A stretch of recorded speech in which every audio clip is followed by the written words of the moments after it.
Very excited to introduce our speaker for today.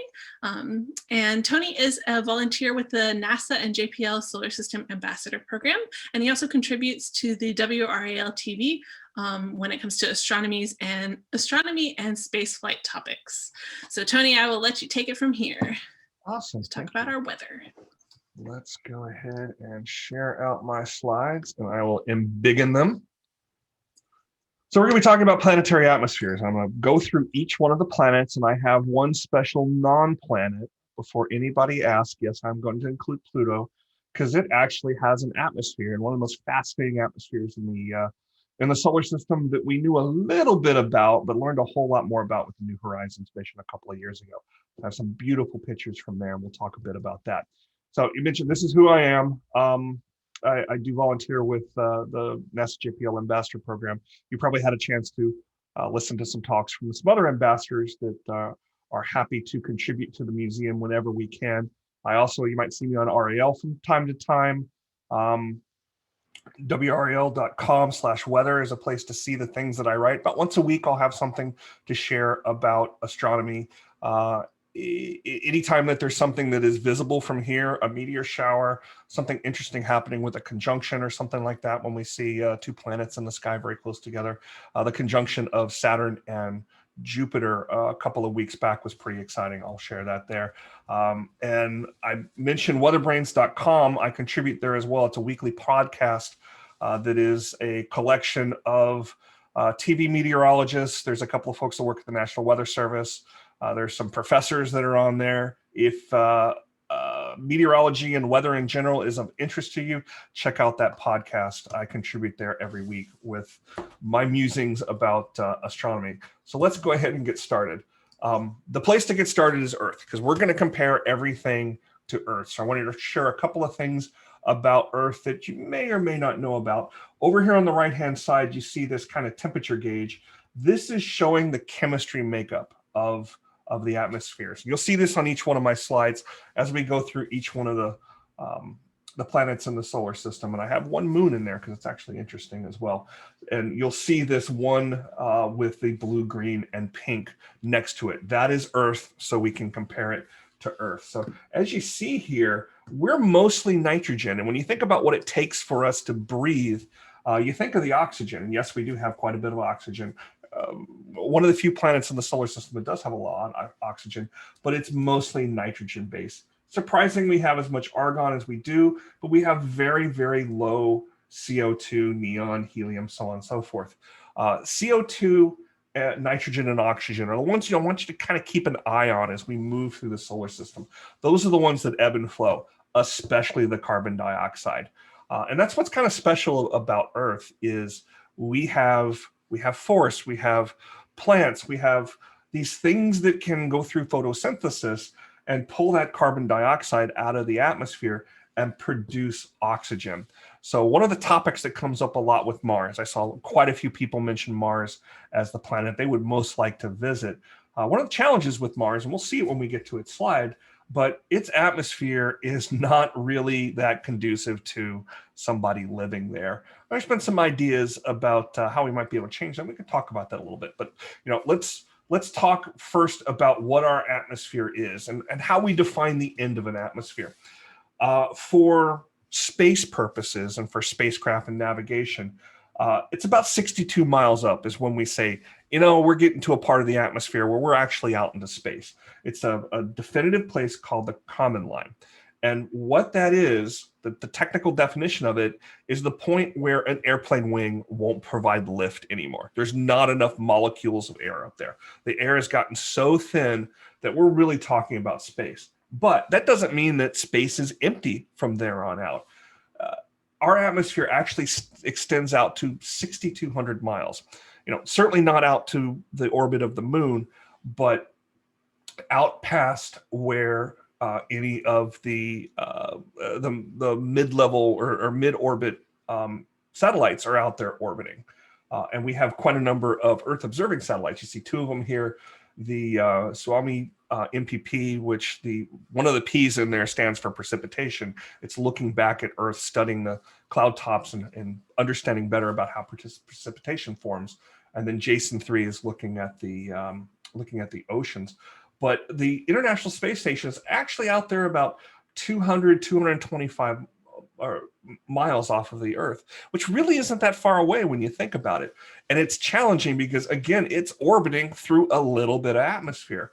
About every 2 months, the International Space Station has to have one of the Soyuz capsules, or one of the capsules that's bringing Russian astronauts back up and down. It used to be the only way to get people up and down after the space shuttle program, but before we started sending astronauts up using the Dragon capsules. I suspect Dragon will serve this purpose eventually too, but one of those attached capsules will fire its engines and what is called reboost the station.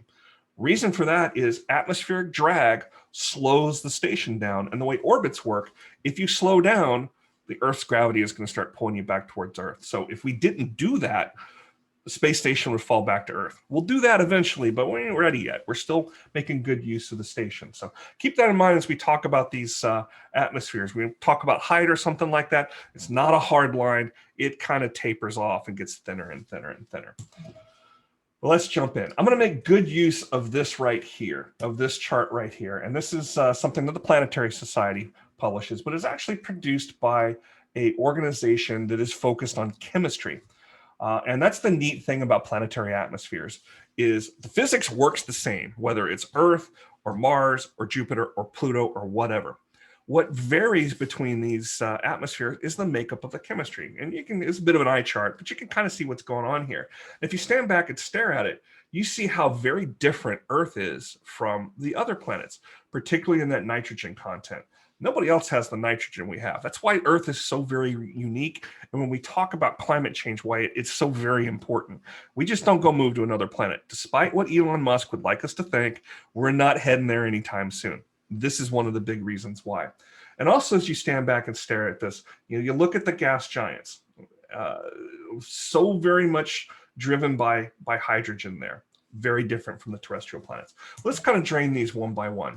So I'm going to go into the terrestrial planets first. Mercury, Venus, Earth, and Mars. But let's look at Mercury first. Now, the slide that you were on before, and I was fussing with the museum staff for this, it said that Mercury has no atmosphere. And I guess, yes, you absolutely could say that. But technically, I'm an engineer, so I always think in those terms. That's the air pressure, and that is the percentage of air pressure compared to Earth. Super, super low pressure. Basically, all you're really seeing on Mercury, as far as the atmosphere is concerned, is any dust that is kicked up by a meteoroid that's hitting the surface of the planet. And you notice it looks a lot like the moon. The moon actually has many thousand times more atmosphere, essentially airless, though. I mean, when we sent the Apollo astronauts there, they had to bring their own air with them. But it looks a lot like the moon for the same reason. There's not atmosphere there to stop any meteoroids, asteroids that might be striking it. So it's pockmarked. It's left with lots of craters because of that. What's really interesting about Mercury is it rotates so very slowly. Its year is shorter than its day. And the side of the planet that is facing the sun gets up to 800 degrees. The side of the planet that is away from the sun is down to 300 degrees below zero. These are all Fahrenheit. I wish I could talk all in Celsius. Maybe we'll get there one day when we completely convert to Celsius, but there it is. And the reason for that is there's not an atmosphere to protect the planet, to hold that heat in on the night side, or to prevent that day side from getting too hot. So what little atmosphere there is coming from even the solar wind that's stirring up those particles. Not a great place to visit. We know a lot more about Mercury in the last decade or so because we did send a mission there called Messenger. A Messenger orbited Mercury, got some incredible photos. We've completely mapped the surface of the planet. But like any other mission, there was a point where it needed to come to an end. Generally, when we want to end a mission with an orbiting spacecraft, we will send it through the atmosphere of the planet and it will burn up there and it completely destroys the planet. We couldn't do that with Mercury. There's not enough atmosphere there. So we literally just crashed into a mountain. We've reduced the size of that orbit, got it lower and lower and lower to the surface of the planet and crashed it into a mountain. So the next planet you may know of as having a pretty interesting atmosphere is Venus. Venus has the hottest temperature, and that is because of the composition of its atmosphere. It's almost all CO2. You may have heard of the greenhouse effect. It's a problem that we've had here on Earth. We've got pretty well under control by controlling some things that we use in the bathroom, in the kitchen, that were causing problems with our atmosphere. It was trapping some of that heat in. So that's a natural part of Venus's atmosphere. It's coming from ancient volcanoes on the planet's surface, is throwing up those gases in the atmosphere, traps all that heat in. So the surface temperature, it's pretty consistent. It's around 100 degrees Fahrenheit. And it's the hottest surface consistently in the solar system. We have sent it was a Russian mission or a mission from the Soviet Union. We have landed spacecraft there and have taken a couple of pictures. The longest that we've been able to have a mission last on the surface of Venus is just a few minutes. And that's because if you look at that 800-degree temperature, now we're starting to get into the range of silicon melting. So having a computer or any digital cameras or anything like that be able to survive for very long there, it's just not happening. So our next planet is, of course, Earth. We already talked about Earth, but let's go on to Mars. Mars is amazing. Mars is a really cool place. You may hear in old textbooks Venus referred to as Earth's twin. Yes, in terms of size, that's true. But in terms of climate and similarity and so many other things, Mars is so much more Earth's twin, particularly in things like its climate and its atmosphere. Now, if you look at that temperature, Mars is generally a very cold, dry place, but that temperature can get up to about 80 degrees Fahrenheit if the conditions are right. Again, its atmosphere is so very thin, it's not going to hang on to that heat. So that's why that number goes so very low. The night side of the planet, very, very low temperatures.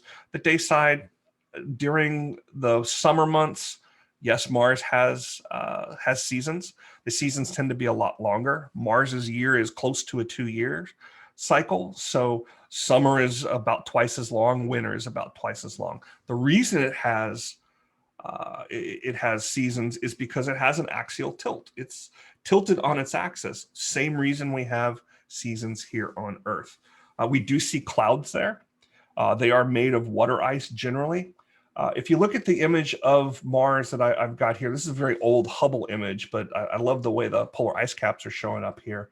That is ice, but it's not just water ice. There is some water ice up there. It's primarily frozen CO2.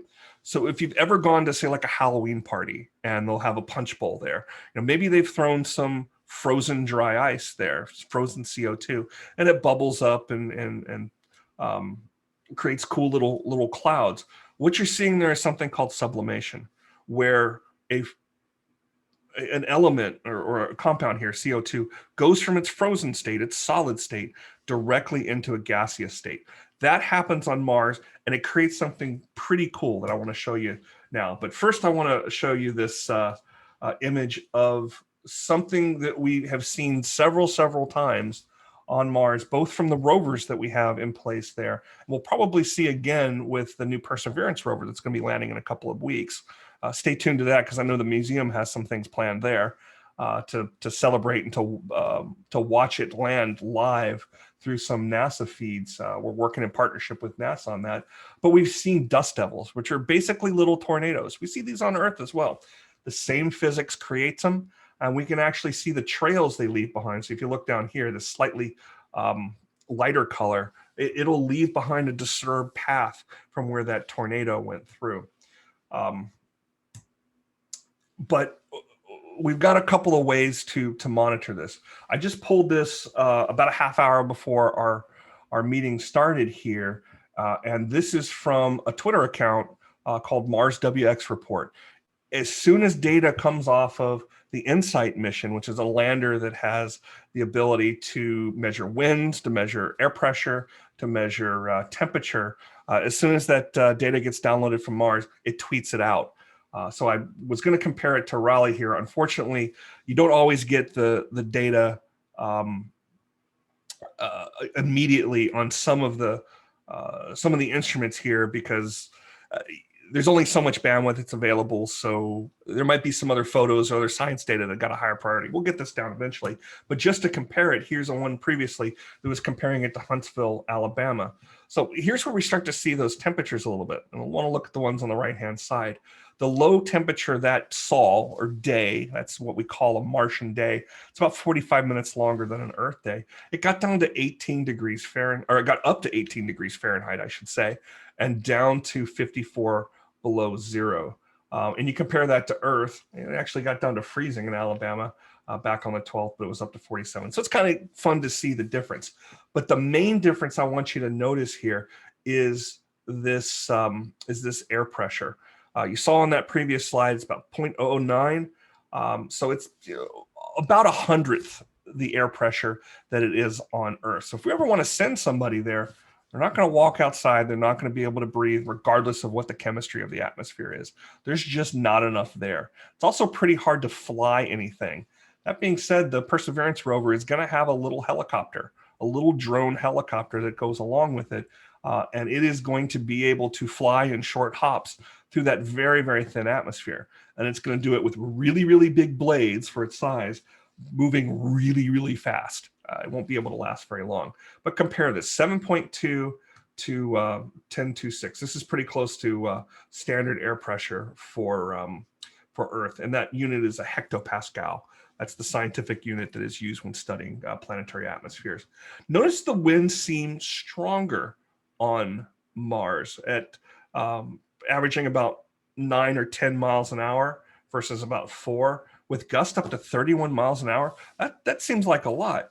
But think again about that air pressure. All wind is moving air. And if there's not much air to move, if you were standing outside with no spacesuit on and had your bare arm out and were feeling a 31 mile an hour gust, you wouldn't even feel it. There's not enough air to move there. So I mentioned that that there was an ebb and flow. And when I look at this both daily and I look at this over the seasonal changes, this to me looks like Mars is breathing. So that's the air temperature. That's showing what's happening on the day side. It's going to be a lot higher temperature. And then on the night side, again, because there's not enough atmosphere to hold on to that heat, it all radiates out into space. So that's the air temperature. Look over here at the air pressure and see how they are completely moving alongside how things are moving with the air temperature. The reason for that is on the day side of the planet, the sun is shining on the day side, it's shining on that atmosphere. It causes the molecules in the air to expand outward. As they expand outward, it's got to go somewhere, so it moves around to the night side of the planet. So this high pressure here, that's night. This low pressure here, that's day. This happens every single sol, every single Martian day. But we see something similar over on the seasonal side as well. I mentioned that Mars has seasons. So during the winter time frame, we see the pressure start to dive down. And here's why. Let me throw in a couple of pictures at the top showing the North Pole of Mars. What you see up here, that's the polar ice cap again. That's dry ice. And this is during the winter time frame. The next one's during summer, and the last one's kind of in between. What happens as the average temperature rises during its summer months? The atmosphere heats up a little bit, and the polar ice caps, melt's not really the right word, but I guess you could say that. It sublimates. It changes from the solid state of that dry ice into the gaseous form. And you know what? The air pressure goes up. We see more air in the atmosphere. But as summer starts to occur, as winter comes along, the air temperature goes down. It will actually snow dry ice up here. It will come back out of gaseous form, will go back into the solid dry ice form. And this happens over and over and over again. The three different colors you got here are the first 3 years of the Curiosity rover on Mars. And it is really interesting how closely this follows year after year after year. So it's very, very regular. So I'm going to pause for a minute before we get to gas giants, because things work a little bit different over there, and see if there's any immediate questions. Yes, we do have a couple. All right. So the first one is about when you were talking about Venus. Yep. You were talking about how silicon or glass would melt with Venus's temperatures. And we had a clarification question. So you think that if you put a piece of plastic, it would melt? Oh, even faster. Yeah. It's going to have a lower temperature. There was a meeting, a NASA meeting downtown Raleigh, not that far from the museum, a couple of years ago, where they brought in professors and they brought in students from the universities, right around here, that had some ideas about new missions. And one of the more interesting ones was a grad student from NC State who was thinking about, I put it on Mercury, I should have it on Venus, who was thinking about how we could put a lander on Venus that would actually survive the temperatures. And his idea involved some materials that wouldn't melt in this 800-degree temperatures. So it was kind of going back to, have you ever seen those coin-operated banks? Automatons, as opposed to electronic computers. So to be able to have something that lasts very long there, you got to be able to survive these temperatures. Yeah, definitely. And then as a follow-up question, would metal burn, or would it just melt as well? Not a materials guy, so... Okay, yeah, I wasn't sure if that would, like... I think it depends on the material. Some metals, like tungsten, when you heat them up, they definitely burn. They burn pretty brightly. It all depends on what you're going to put there. I know for a fact that silicon just turns into a puddle. Yeah. Okay. All right. And then we had a question for Mars. So you were talking about like the different seasons, and the polar ice caps sublimating, essentially. So for summer, with all of that CO2 that's normally in that ice, when it sublimates, does it also kind of create a greenhouse effect, since it's more CO2? Very, very small one, but the deal with a greenhouse effect is it's creating a blanket over the planet and really holding that heat in. There's still not enough atmosphere there to do a whole lot with. We've got a mission called MAVEN that I was actually down at the launch several years ago for. MAVEN is flying through the upper parts of Mars' atmosphere and diving pretty deep into it from time to time. And it's definitely sniffing. It's definitely measuring the pressure of the atmosphere. But I heard one of the engineers describe it as tasting the atmosphere, because it's really trying to understand what the components of the atmosphere are at the different levels there. Something that they discovered with that mission was that not only does Mars not have a very, very good atmosphere, and there's not a whole lot of it left there, it's continuing to lose it.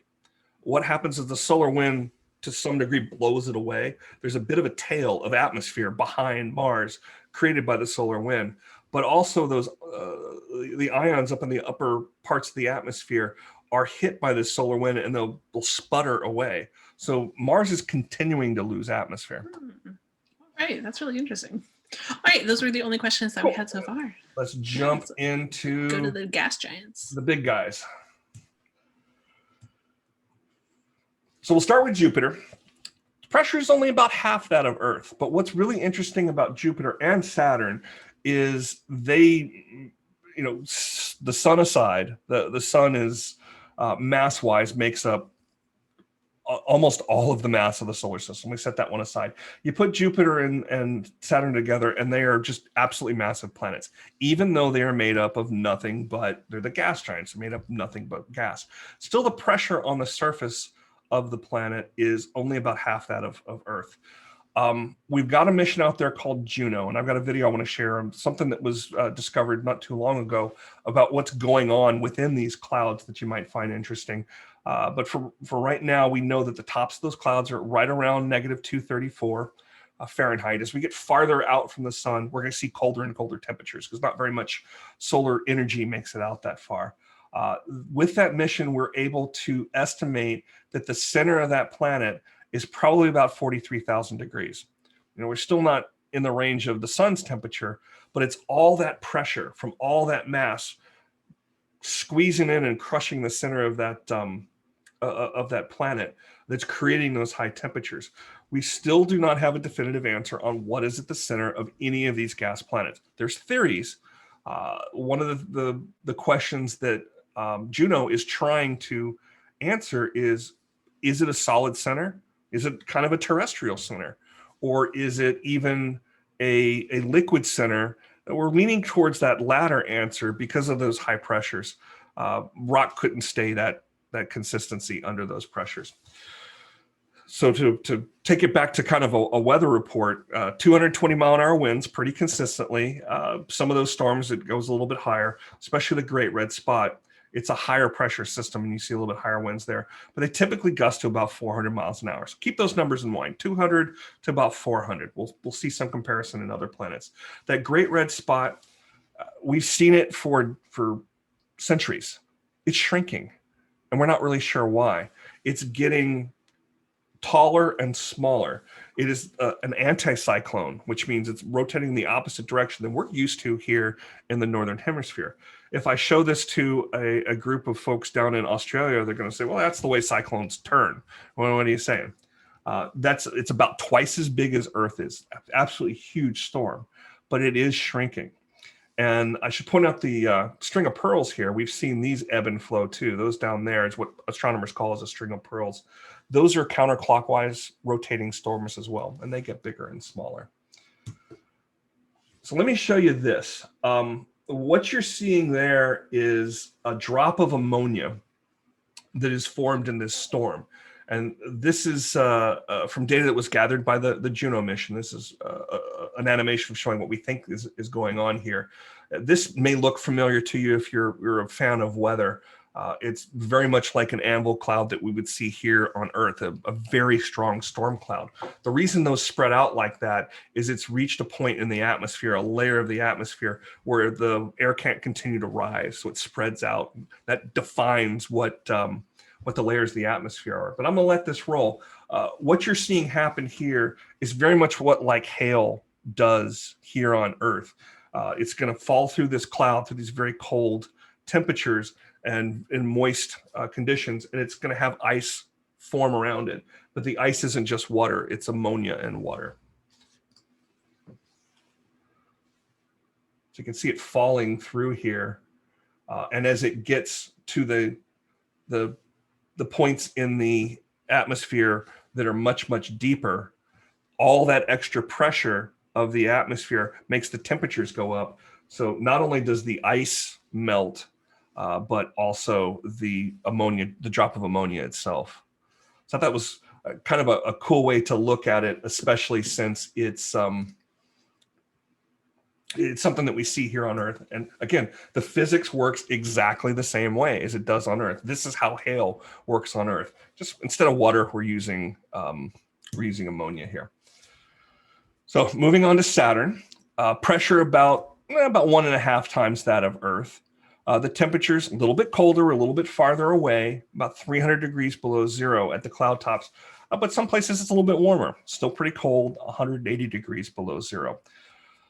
Remember how we were looking at 200 to gusting to 400 mile an hour winds on Jupiter? We're close to 1,000 miles an hour here. Really, really strong winds. And that creates something of a polar vortex, which is a word or phrase you may have heard on Weathercast, from TV meteorologists who talk about why our temperatures are very, very cold. There's a very strong jet of air that's moving around, particularly the northern parts of the northern hemisphere. It's generally up above Canada. Periodically, it'll dip down in the United States, and that will draw cold air down. The polar vortex you've heard of. It's a perfectly normal thing. It just varies throughout the seasons. We see something like that in Saturn as well. But what's really, really interesting about it is it tends to be closer to the North Pole, and it creates this really kind of cool hexagonal shape.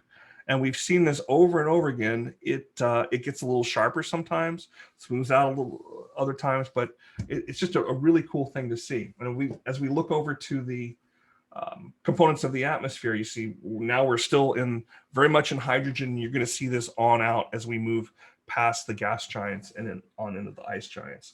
The reason Saturn looks yellow, and if you look out for Saturn over the next couple of nights, it's going to be going behind the sun here pretty soon, so we're running out of time to see it. But if you remember back to that conjunction when we were out there watching Saturn night over night, it kind of looked a little bit yellow. The reason for that is the sulfur that's in the upper atmosphere there. It gives a yellow cast. And this is a gorgeous picture of Saturn. What you see right there is one of Saturn's moons passing in front, creates that little black dot. So I'll pause for a moment, see if there's any gas giant questions before we go to the ice giants. I was going to say, it almost looks like a little freckle on Saturn for that last picture. It's a little beauty mark. Okay, we just had a clarification question about Jupiter, that the great red spot that is on Jupiter, just to see it again.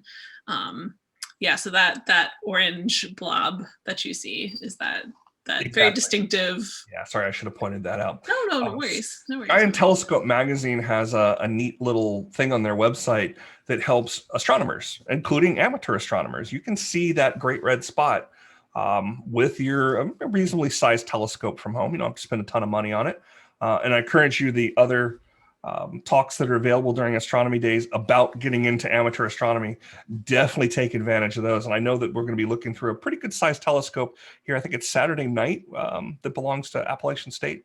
Not sure if we're going to look at Jupiter or not, but you can see this from your backyard.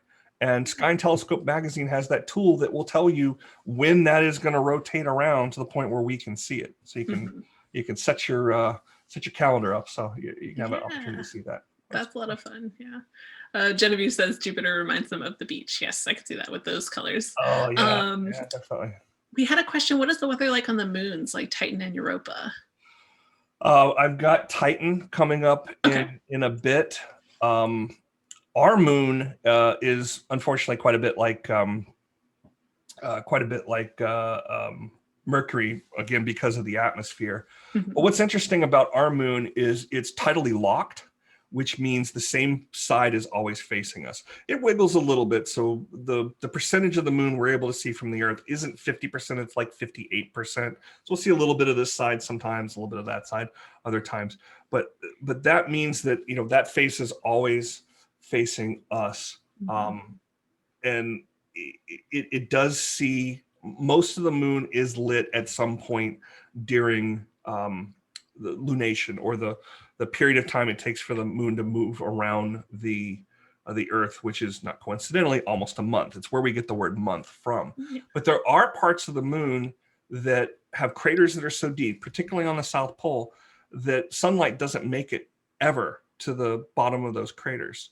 So when we think about weather, we're oftentimes thinking about when the sun comes out. So moving on to Uranus, about a tenth of the pressure of Earth, up to 10 times Earth. It really varies. These are huge storms that are moving around the planet. Notice the ring around Uranus. Earth and Venus and Mercury and Mars are kind of unusual that they don't have rings. All of the gas giants have rings. We know Saturn's rings. We're very familiar with that. Jupiter has rings. All of the planets from all the gas giants and ice giants, they all have rings. Temperature here, we're estimating is about 350 degrees below zero. We're getting out into that part of the solar system we've not explored as much. So some of this is coming from Earth observations. Some of this is coming from missions that flew by in the 70s, very far away. It's tipped on its side. It's kind of weird. It rotates on its side. Another weird planet is Mars. Its moons orbit in an opposite direction from anybody else's. We're not really sure why. So winds there, remember we had 200 to 400 on Jupiter. We're talking about 90 degrees pretty consistently, and we've seen those tip up to about 360 miles an hour, I should say. And that's pretty easy to tell even from Earth observations, because you can see these spots here. We can see them moving, and you're able to measure things that way. So that's Uranus. The last planet, if we're going to use the word planet, is Neptune. And that's where things get really, really windy. The winds are over Mach 2 there, 1,200 miles an hour. And the pressure we think is about 1,000 times that of Earth's. It's smaller but denser. The cloud top's about 360 degrees below zero. We're estimating the core to be about 9,300 degrees. That's one of the reasons we go and study Jupiter. It's relatively easy to get to. Its gravity makes it easy to go into orbit around. It's a lot closer, so we can actually go into orbit around it. By studying Jupiter, we're actually studying these other planets as well. We're studying the gas giants and the ice giants, particularly in answering that question about what's at the center. So I know everybody is interested, so let's talk about Pluto. Let me check my time here. We're doing okay. But first, I'll answer that question about Titan. Titan is the one place that is kind of Earth-like. It's the only moon in the solar system that actually has a proper atmosphere.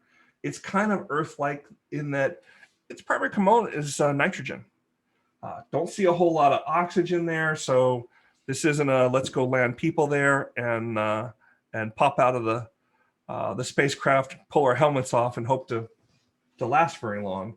Quite a bit of methane there. You see a lot of methane in the atmospheres of those planets. But we're also, based on the pressure there, 1.45 atmospheres means it's about 1.5 times the atmosphere of Earth. That's doable. We can live in something like that, assuming we can figure out the right chemistry to be able to breathe. But because of that atmosphere, the pressure that's very Earth-like, there's surface liquid there. It's probably not liquid water. It is probably liquid methane, to the point where there's lakes, there's oceans on Titan that are made of liquid methane. There have been some proposals of some missions to go to Titan that involve remote controlled aircraft, basically. We would have drone aircraft with regular aircraft wings that would fly around the planet with cameras and other instruments on board. It would probably work pretty well on Titan. So everybody's favorite, let's get to Pluto, because it actually has a really, really cool atmosphere. And the interesting thing about Pluto's atmosphere is it kind of breathes too, but it's not over days, and it's not over seasons. It's not even over years. It's over many, many, many years. As the pressure from the energy and the solar wind coming out of the sun ebbs and flows, it's enough to blow Pluto's atmosphere away. And we see this happen over a period of 40 or 50 years. Pluto will work really hard and build up its atmosphere, and then the mean old sun will come and blow it away. It builds up its atmosphere through ice geysers. Its atmosphere is built up not through volcanic activity like a Venus, but the opposite end of volcanic activity.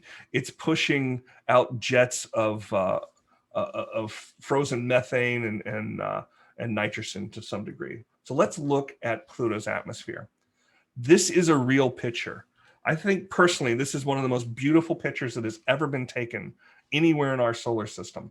This is created by something called an occultation. So the New Horizons spacecraft, when it flew past Pluto several years ago, I think it took like 7 years to get there. It's so far away. We didn't go into orbit because to go into orbit around a planet and continue studying it, you got to slow down. Otherwise, you're just going to speed past it. We didn't have enough fuel there to be able to slow down. We couldn't carry enough fuel to be able to slow down, but we were able to plan the mission. So as it rounded around Pluto, we positioned ourselves so Pluto was directly blocking the sun. So the light source that you see around here that's illuminating Pluto's atmosphere, that's the sun. That's an occultation. We've been studying Pluto's atmosphere before we ever sent a spacecraft out there. By waiting until Pluto moved in front of another sun, another star, very far away, we're able to study the light coming around through the atmosphere. And I pulled it out a little bit over here so you can see what's going on in this inset on the upper right. You see the layers? It's a very, very highly layered, very strictly layered atmosphere, not unlike ours. If we were able to have those kind of thunderhead clouds we were looking at there, they would spread out too because of this very distinct layering. Its atmosphere, remember how on the first slide I was talking about our atmosphere extending out 6,200 miles? Pluto does some of the same thing. Now, Pluto itself is about the size of Australia, to give you kind of a scale here. Our atmosphere, if you look at it from beyond, it's going to go out quite a bit farther than this. But if you're considering about where the International Space Station is flying, Pluto's very, very thin atmosphere extends even farther, which I think is awfully, awfully cool. So I showed you that picture with the black dot and the beautiful blue atmosphere. Let me show you some measurements that New Horizons took as that occultation was occurring, as the spacecraft was putting Pluto in between it and the sun. I want you to watch. Over here on the left-hand side is going to be an animation of the sun being blocked by Pluto. But over here on the right-hand side, this graph is going to read out the measurement of the thickness of the atmosphere. The two lines you see here are two different theories that scientists had going into this on what they thought was going to happen when we did this experiment. The top one was a theory that said Pluto's atmosphere is very, very mixed, that there's not that kind of layering that we actually saw. The red one was predicting more of the layering. What's really interesting is how the reality was kind of in between, but a little bit more towards the red line. So let's watch. As the lines go down, that's the thickness of the atmosphere increasing. And when it goes to 0, that's when the planet is blocking the sun. And green is what happened afterwards, the sunrise, if you will, when the planet moved in completely out of the way and we saw the sun again. So this is the kind of thing that happens in science all the time. We come up with a hypothesis. Sometimes there might be multiple hypotheses. And we actually do the experiments to measure what really happened. So these two hypotheses, again, are based on some of those missions that have looked at occultations, have looked at Pluto passing in front of another star. One way we do that is with not a spacecraft, but an aircraft called Sophia. It's a 747, and we cut a hole in the side and we stuck a telescope at it. The reason we did that was to get above the atmosphere so we could have a clearer view, but also it allows us to put that wherever we need to on Earth, because those occultations are only visible from very specific small places on Earth. One of the researchers at the museum has flown on Sophia with part of her research. So here's some information on where to learn more. I can pause for questions about planetary atmospheres or astronomy or NASA in general. All right, wonderful. Really quickly, going back to that previous slide with the animation, Tina is wondering, underneath the sun there, is that the Milky Way that we're seeing? I believe it is. Yeah, I believe it is. Yeah. All right, wonderful. Yeah. Great job. Okay. Yes, so we have a couple of other weather questions. Cool. This one might be we're not sure yet because we're not sure about the center of Jupiter, but Sarah was wondering, can earthquakes happen on Jupiter? Or quakes, I guess. Jupiter quakes. So earthquakes happen when, and I'm way oversimplifying it here, but when things rub against things. Mm-hmm. And if it turns out to be solid, perhaps that could happen. But the theory that's kind of prevailing right now is that the center of those gas giants and ice giants is probably a very, very, very, very dense liquid. So there's not really much to rub up against things. But now that I think about it a little bit more, even if it were solid, there's so much pressure there. I doubt there would be much of an opportunity for to move, right? Movement. Yeah, that's a good question. That's a good way to think of it. Great question. And then Lydia kind of had a follow-up question for that too. They're wondering, can storms and earthquakes happen on other planets? Oh, yeah, definitely. So one of the instruments that's aboard the InSight mission was produced by the French version of NASA. All these missions you see we send other places, very rarely is it nothing but American instruments aboard or NASA instruments on board. We do a pretty good job of, as scientists, ignoring borders where we can. So the more the merrier. This is a French instrument, and it is there to look for not earthquakes, but Mars quakes. And it has absolutely seen many of them. Hasn't happened yet, but we're looking forward to the time where Mars gets hit by a pretty sizable asteroid. Not an asteroid, but more of a meteor strike, because it's going to cause the planet to ring like a bell. And we see that with earthquakes here on Earth, where when something happens near the surface or or several miles down, the energy from that travels through the body of the planet and reverberates like a bell ringing back and forth, back and forth. We're expecting we're going to see that on Mars as well. Yeah, absolutely. You can see earthquakes there. Well, Mars quakes. Yeah, Mars quakes. And we may see that on the moon as well. Yeah. We had a question from Genevieve saying, do you think it would change the gas giants if they, I guess the weather would change on the gas giants if they didn't have the rings? Probably not. The rings are there because of the mass of the planet. They have attracted junk. They've attracted small bits of asteroids that have broken up. They're pretty stable, but we do sometimes see breakups within the rings too. That really doesn't affect the weather much. One interesting thing that happens with, particularly with Saturn's rings, is Saturn has, I don't have the number off the top of my head, but it is dozens of moons. And some of those moons orbit close enough that we will see the gravity of those moons actually disturb those rings. And you'll see this even line that's normally there with the different divisions of the rings. We'll see it waver a little bit because of the gravitational pull of those moons.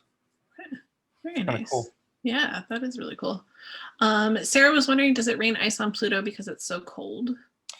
Not a whole lot of precipitation there. Coming out of those cryovolcanoes, yeah, probably happens. The atmosphere is being generated by those cryovolcanoes for the most part, but not a whole lot of precipitation.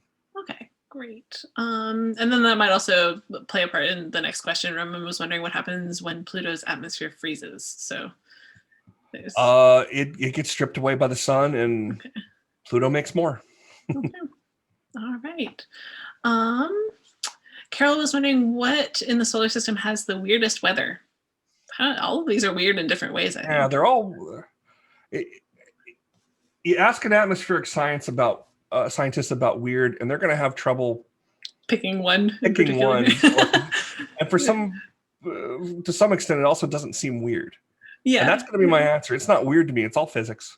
Okay. And the really cool part is the physics here on Earth works the same way it does on Mars, on Jupiter, so on and so forth. Mm-hmm. All right. Thomas was saying, you mentioned that Jupiter's atmospheric pressure is half that of Earth. How far down is that true before the pressure increases? Not very far at all, a couple of miles. Okay. That really gets high quick. And it's because of the mass of the planet is so great that there's lots of atmosphere. But that's what atmospheric pressure is. It's measuring the amount of atmosphere on top of you. So a small planet, the rate of increase of pressure is much less than a large planet like Pluto. Okay, good to know. All right, Carol was wondering, do we know anything about exoplanet weather? Not yet. We're starting to learn more as the instruments, as the missions that are studying these things are able to get more information. They're higher resolution. They're able to get more information about the atmospheres, and the timing has got to be just right. We're not able to see an occultation yet, where we can place that exoplanet in a place that has a light source behind it that is smaller than that planet. So we're seeing nothing but the planet and its atmosphere illuminated. That being said, we're able to do a little bit of science with, as the planet transit its host star, and that means goes in front of. An occultation is a transit of another star, but it's a special kind of transit because, again, that other star is so far away, you could see the planet. As it transits its host star, where the host star is quite a bit bigger, just on that edge there, we've been able to do a little bit of science that allows us to start seeing some of those atmospheres. So if you've read anything about exoplanets where they talk about a potential Earth twin, usually they're talking about the size. Usually they're talking about how far it is from its host star to give us some idea about what the temperatures might be there. But the composition of the atmosphere, we're getting there a little bit. And that's done in part by measuring the wavelengths of the light as they come through. We can tell the composition of the atmosphere, what elements it's made of using spectroscopy that will tell us those kind of things. So it's starting, but still need more data. Yeah, still need more data. And as these missions improve, that's what's going to give it to us. So as you see things like the James Webb Space Telescope coming up, you hear, some other mission being launched, some other space telescope that's focused on exoplanets, and you wonder, we got Hubble, what are you going and launching these other things for? Yeah. It's all about the instruments. It's all about the capabilities. You probably don't have the same phone that you had 10 years ago. You want something with more capabilities. That and these things wear out. So the same's true of these space telescopes. Yeah.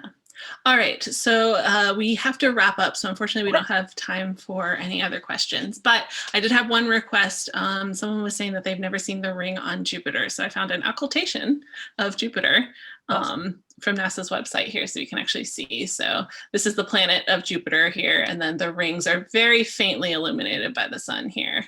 But again, it's not like Saturn's rings. They're very small compared. All right, great. So the last thing that I wanted to talk about is going to be my screen share here. There we go. And yeah, I wanted to say thank you so much to Tony for speaking with us today. And thank you all for tuning into this talk. And we hope you had fun talking about the wild weather across the solar system.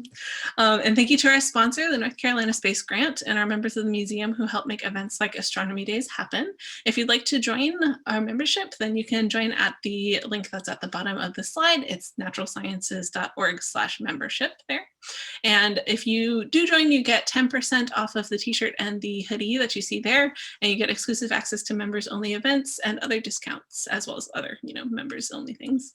And there are other awesome programs that are scheduled for this week. So we posted the link in chat for how to register for those. And we'd love to hear your feedback on the program to help us improve. So we posted a link to the survey there. And if you register for the program, we'll also email you that link for the survey too. And finally, the recording of this program is going to be posted on the Astronomy Days program page. And so if you wanted to go back and see all of the fun facts that Tony shared with us again, then you can access that recording in the next few days. And thank you again so much for attending, and we hope you have a great rest of your day. Bye.